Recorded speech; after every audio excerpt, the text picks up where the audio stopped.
شوہر کے گھر میں داخل ہوتے ہی بیوی کا غصہ پھوٹ پڑا۔ سارا دن کہاں رہے؟ آفس میں پتہ کیا، وہاں بھی نہیں پہنچے۔ معاملہ کیا ہے؟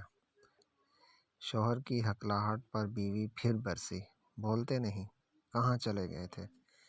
اور یہ گندا باکس اور کپڑوں کی پوٹلی کس کی اٹھا لائے ہیں؟ وہ میں ماں کو لانے گاؤں چلا گیا تھا۔ شوہر تھوڑی ہمت کر کے بولا، کیا کہا؟ آپ ماں کو یہاں لے آئے؟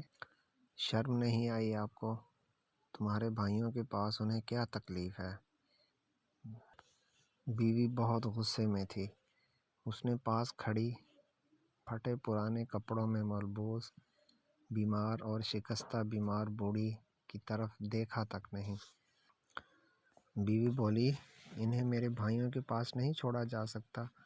تم سمجھ کیوں نہیں رہی؟ شوہر نے دبی زبان سے کہا، کیوں؟ یہاں قارون کا خزانہ رکھا ہے؟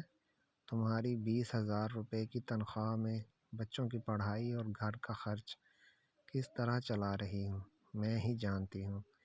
بیوی کا لہجہ اتنا ہی شدید تھا۔ اب یہ ہمارے پاس ہی رہے گی۔ شوہر نے سختی سے پیروی کی۔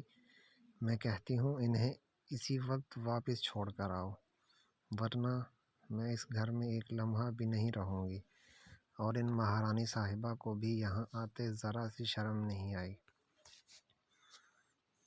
یہ کہتے ہوئے بیوی نے بوڑھی عورت کی طرف دیکھا تو پاؤں تلے زمین ہی سرک گئی۔ جھپٹتے ہوئے بیوی بولی، امی آپ؟ ہاں بیٹی، تمہارے بھائی اور بھابھی نے مجھے گھر سے نکال دیا۔ داماد جی کو فون کیا تو یہ مجھے یہاں لے آئے، بڑھیا نے کہا۔ تو بیوی نے چہکتی نظروں سے شوہر کی طرف دیکھا اور بولی، ڈارلنگ، آپ نہ بڑے وہ ہیں، پہلے کیوں نہیں بتایا کہ میری امی کو لانے گئے تھے؟ آئی لو یو۔